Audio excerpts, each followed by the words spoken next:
perceive our Earth in totality, the interrelatedness of humanity becomes more and more apparent.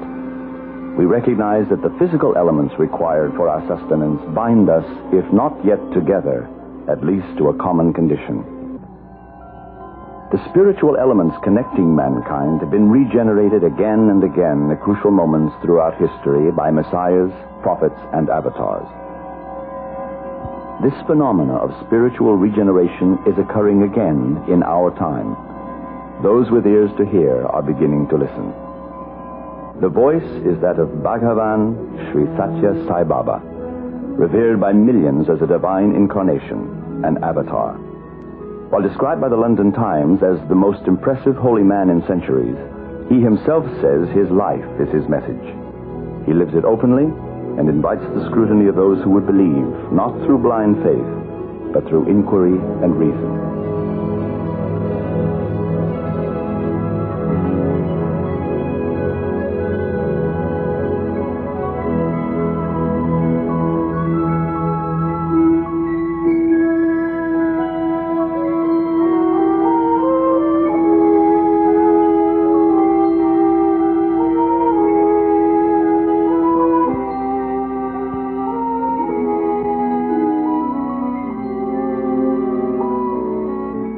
The South Indian village of Puttaparthi is nestled along the Chitravati River at the foot of a circle of barren hills 127 miles north of Bangalore.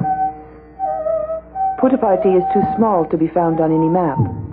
It is miles from the nearest highway and approachable only over unpaved roads.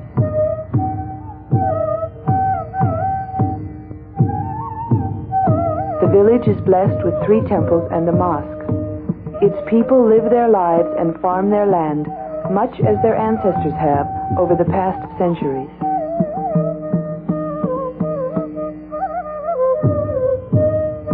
At sunrise on the morning of November 23rd, 1926, the prayers of a pious Hindu woman were answered when she gave birth to a son in a small house which formerly stood on this site. Witnesses recall untouched musical instruments resounding on their own in the house, and a mysterious cobra, a traditional sign of divinity, was later found under the newborn baby. The child was named Sathya Narayana Raju. As he grew, it became apparent young Sathya, whose name means truth in Sanskrit, was different from other children. He was helpful to the villagers, doing work unselfishly. Called Guru by his playmates, he led them in devotional songs before school and fascinated and amused them by materializing candy, pencils, and playthings from an empty bag. The miraculous ability to create objects, transform matter, and heal the sick, which manifested spontaneously in the child, has continued for over 40 years to amaze all who experience it. In May of 1940, 13-year-old Sathya put aside his school books and announced to his startled family that he was the reincarnation of a holy man named Sai Baba of Shirdi. While unknown in the region around Puttaparthi, Sai Baba of Shirdi was revered in the north by Muslims and Hindus.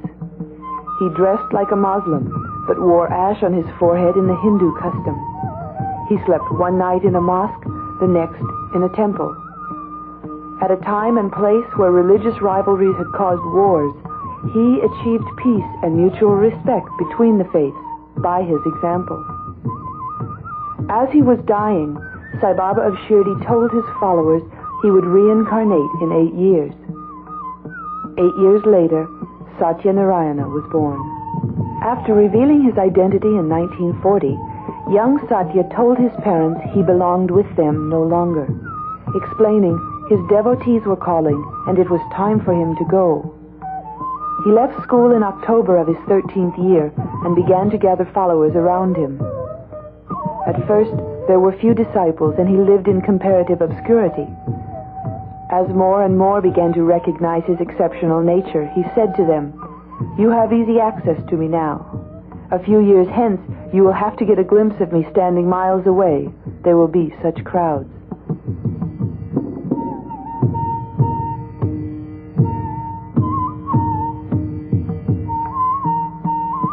the young man's fame spread throughout the region. When Sathya reached the age of 20, his elder brother, a schoolteacher in a neighboring township, wrote him a letter expressing concern about the dangers inherent in fame and public attention. Sathya responded to these concerns in a letter written May 25, 1947, in which he said, in part, "My dear one, let me tell you, it is impossible to plumb the hearts and discover the natures of those who have acquired spiritual wisdom. We have to stick to our own right path without getting affected by popular appraisal. It is not the way of the great to swell when people offer worship and shrink when people scoff. They themselves know the path they must tread. Their wisdom regulates and makes their acts holy.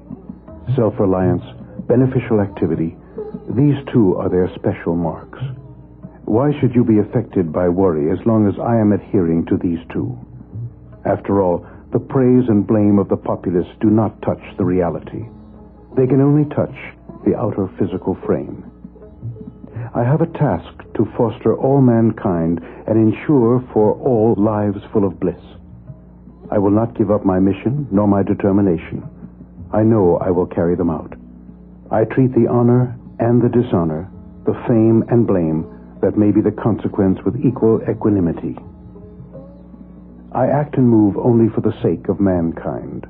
No one can comprehend my glory, whoever he is, whatever his method of inquiry, however long his attempt. You can yourself see the full glory in the coming years. I have no need to write these words. I write them because I felt you would be pained if I do not reply. Thus, your Baba." So it was that in 1947, Sathya Sai Baba gave his elder brother a prophetic glimpse into the future. In the early years, there was no ashram at Puttaparthi. Then, in 1950, construction of a prayer hall began at the foot of a hill on the outskirts of the village. Soon, other buildings were added, and a name was given, Prashanti Nilayam, the abode of peace. Although the prayer hall would be changed in later years, Sai Baba still lives there in the 2 small rooms built for him at this time. The early ashram was large enough to accommodate the increasing numbers of devotees who found themselves drawn to this young man. During the 1960s, as Sai Baba's name spread throughout India, religious festivals regularly attracted 20 or 30,000 followers to this remote spot. Hindus of differing sects, Muslims, Sikhs, and Christians, people who remembered well the religious wars following the partition of their country by the British in 1947, less than 20 years before, now came to experience the healing and unifying power of Sai Baba's message of universal love. By the 1970s, people from all over the world had begun to visit Prashanti Nilayam, and it became necessary to rebuild much of the ashram to accommodate the vast numbers, up to 100,000 now on a festival day.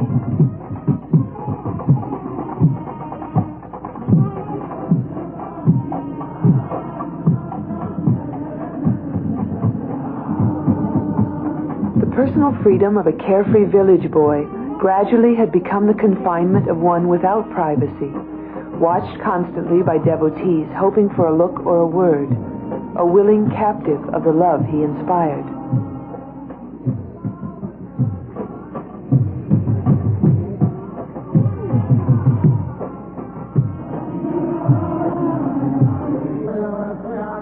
What has intrigued observers of Sai Baba's life is not only how his birth completed the prophecy of Sai Baba of Shirdi, and his life has carried out the prophecy in the letter to his brother, but how, to a remarkable degree, he has also fulfilled a scriptural prophecy made more than 5,000 years ago. In the Mahabharata, the ancient Hindu testament, Lord Vishnu, the preserver and protector of the universe, foretold of a Kali Yuga corresponding to our present age, which would be marked by moral and spiritual decline, by political corruption, oppression, dishonesty, crime, and the prevalence of falsehood. Then Lord Vishnu said, "When evil is rampant upon earth, I will take birth in the family of a virtuous man, and assume a human body to restore tranquility by the extermination of evils. In the coming Kali age of sin, I will assume a human avatar form that is dark in color. I will be born in a family in South India. This avatar will possess great energy, great intelligence, and great powers. Material objects needed for this avatar's mission will be at his disposal as soon as he will think of them. He will be victorious with the strength of virtue. He will restore order and peace in the world. This avatar will inaugurate a new era of truth and will be surrounded by spiritual people. He will roam over the earth adored by the spiritual people. The people of this earth will imitate this avatar's conduct, and there will be prosperity and peace. Men will once more betake themselves to the practice of religious rites. Educational centers for the cultivation of Brahmic lore and temples will reappear again everywhere. Ashrams will be filled with men of truth. Rulers of the earth will govern their kingdoms virtuously. The avatar will have an illustrious reputation. This prophecy is corroborated in the ancient classic scripture, the Vishnu Purana, which also mentions that this avatar will display superhuman powers in establishing the new age of truth. It adds, his parents will be devotees of Vishnu and will reside in a village worshipping the cowherd form of Lord Krishna. In fact, Sai Baba's mother and grandmother worshipped the aspect of Vishnu called Sathya Narayana for months before he was born, and Puttaparthi village was formerly Golapalli, meaning home of the cowherds. So it is that the life of Bhagavan Sri Sathya Sai Baba appears to be fulfilling ancient prophecies and scriptures.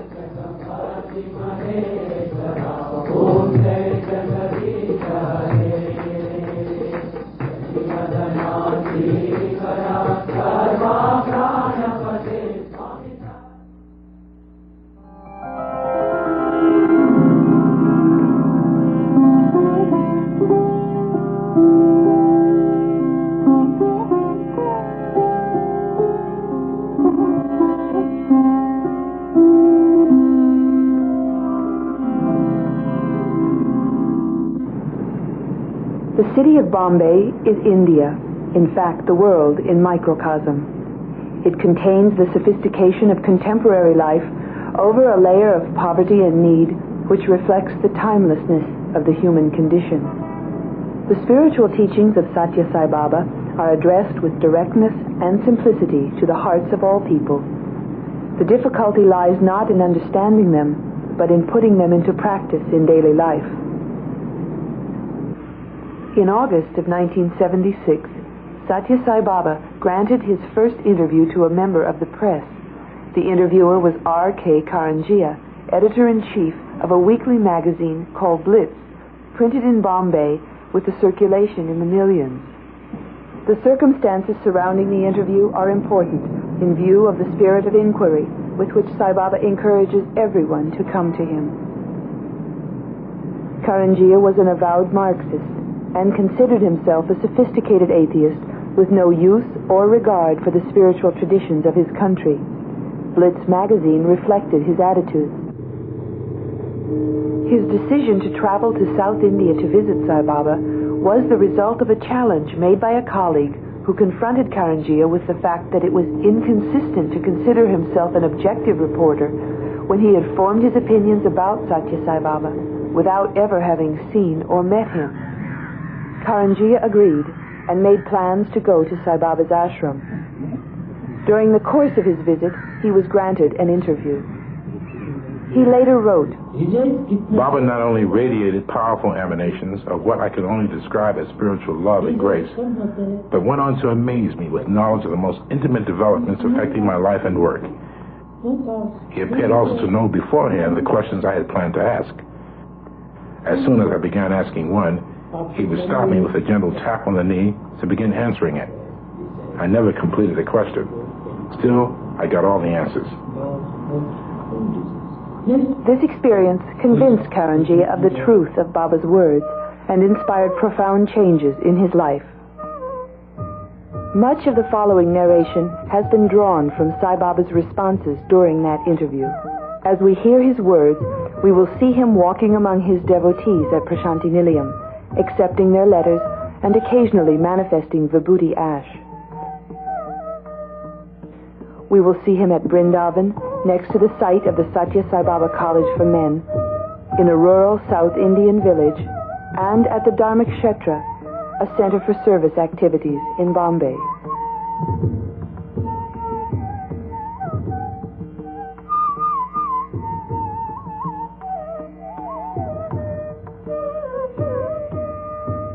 God is man and man is God.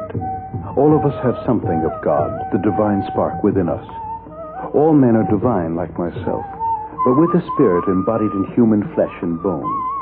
The only difference is that they are unaware of this godhood. They have come into this karmic prison through the mistakes of many lives. I have taken this mortal form out of my own free will. They are bound to the body, while I am free of this bondage. The main difference is that they are shoved hither and thither by desire, but I have no desire except the Supreme One to make them desireless. Whenever strife, discord, and disharmony overwhelm the world, God incarnates in human form to show mankind the way to love, harmony, and peace. The avatar takes a human form and behaves in a human way so that humanity can feel kinship with divinity. At the same time, he rises to godly heights so that mankind also can aspire to reach God.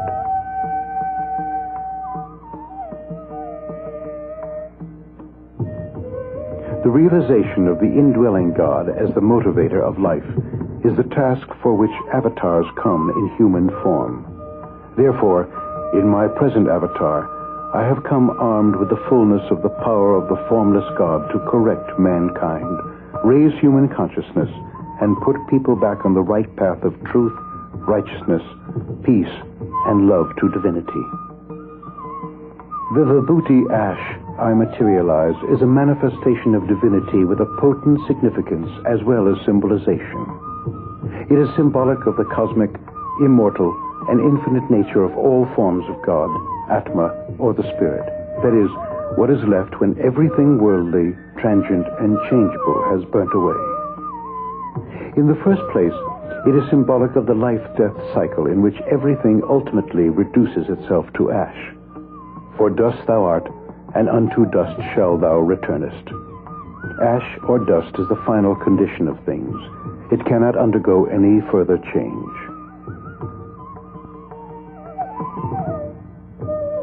In the spiritual context, vibhuti constitutes a warning to the receiver to give up desire, to burn all passions, attachments, and temptations in the fires of worship, which makes one pure in thought, word, and deed.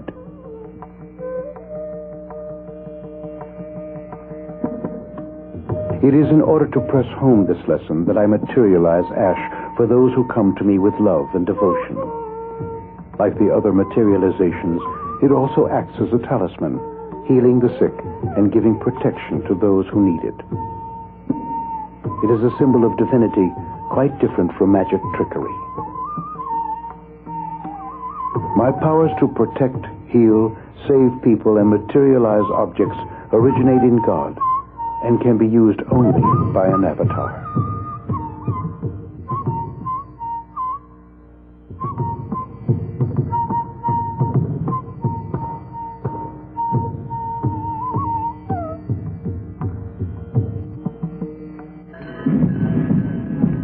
An avatar is known by 16 signs.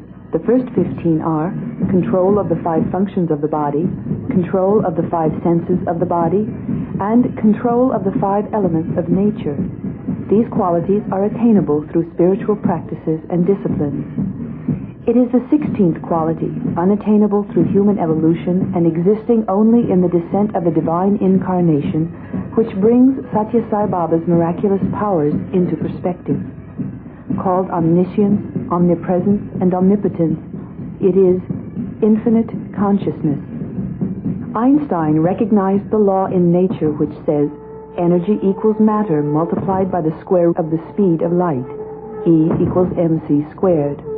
Thus, science proved the ancient yogic precept that matter and energy are two sides of the same coin, and it began to recognize matter as condensed energy moving along a continuum of constantly changing forms.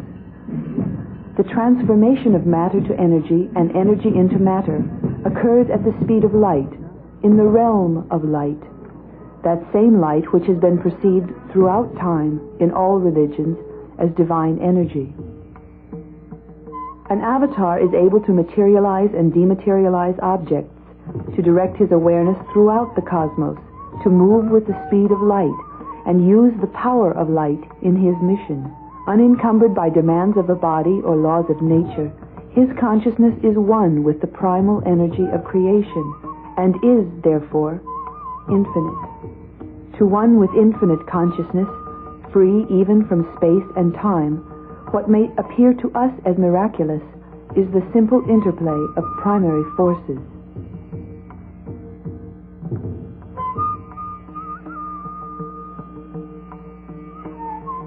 Sai Baba is seen here accepting letters from his devotees in which they ask for his help, blessings, or a much sought-after personal interview.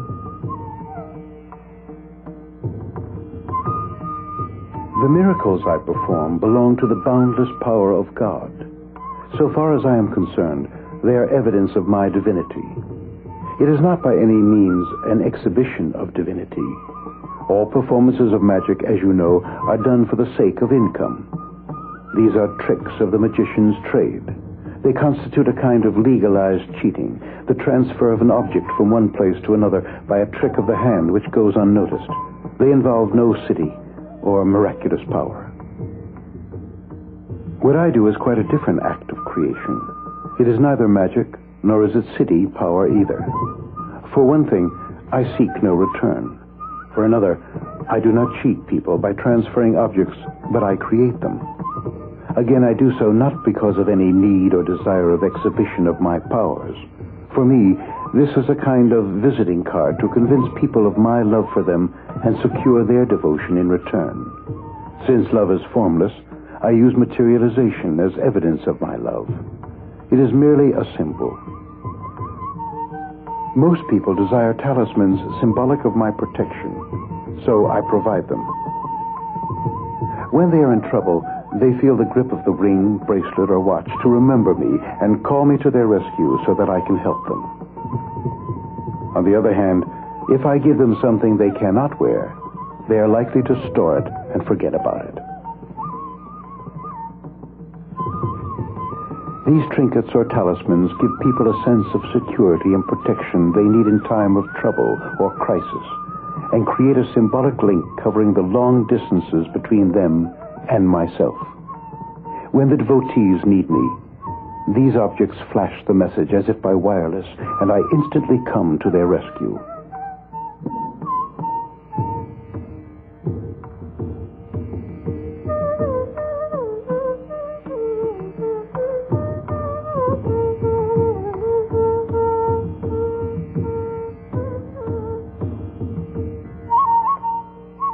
I can cure, save, even resurrect people provided they are in a spiritually receptive condition. It is like the positive and negative currents of electricity. My capacity to heal can be compared to the positive current. Your devotion to me is the negative current.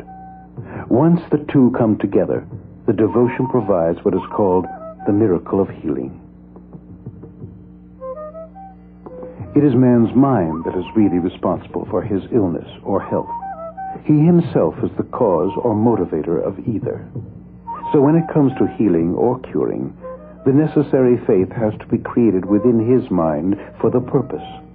All I do is invest him with the confidence, will, and power to cure himself. It is my abounding love reciprocated by the intensity of the devotee's faith in me that produces the desired result. The godliness which is present in everybody in the form of a little spark exists in me as the full flame.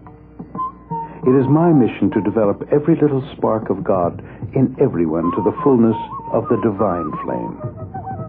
The first imperative of this development is that the receiver of the grace also provides from his or her side the devotion necessary to the consummation. Those who carry the presence of Baba in their hearts, like an indwelling God, belong to this kind of devotee. They come to me, see me, and hear me, experience my love for them, and receive it with devotion. Thus, they become part of me in my divinity. To the doubting or confused ones, I give this illustration. Those who want to secure pearls from the sea have to dive deep to fetch them.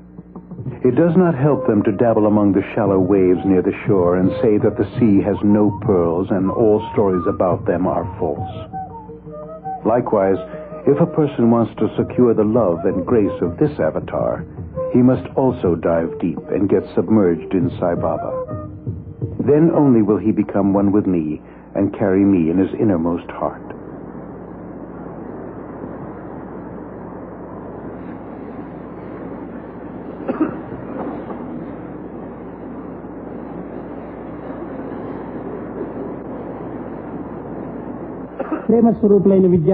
Today, evil is so widespread that humanity itself would be destroyed in a nuclear holocaust in the event of a world war.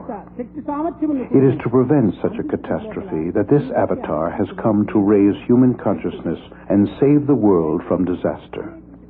There are two ways in which an avatar can help people avert calamities: an instant solution as against a long-term one. Any instant solution would go against the fundamental quality of nature itself, as well as the karmic law of cause and effect.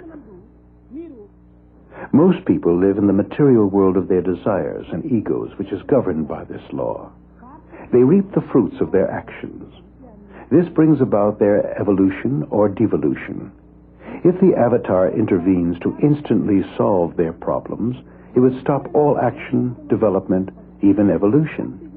This solution can be ruled out because it totally negates the natural laws.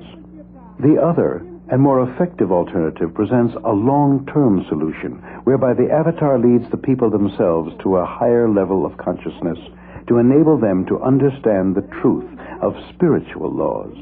This will relate them back to nature and the karmic law of causation. They would then transcend the cycle of cause and effect in which today they are involved as victims, and thereby command and control the natural forces to be able to avert calamities like earthquakes, floods, droughts, famine, and epidemics. If the avatar brings calamities to an immediate end, which I can and do, when there is a great need, the whole drama of creation with its karmic law will collapse. These calamities occur not because of what God has made of man, but really because of what man has made of man. Therefore, man has to be unmade and remade with his ego destroyed and replaced by a transcendent consciousness, so that he may rise above the karmic cycle to command nature and avert its calamities. This is the work of the avatar, which I am presently doing. There is only one caste of humanity. There is only one religion of love. There is only one God, He is omnipresent.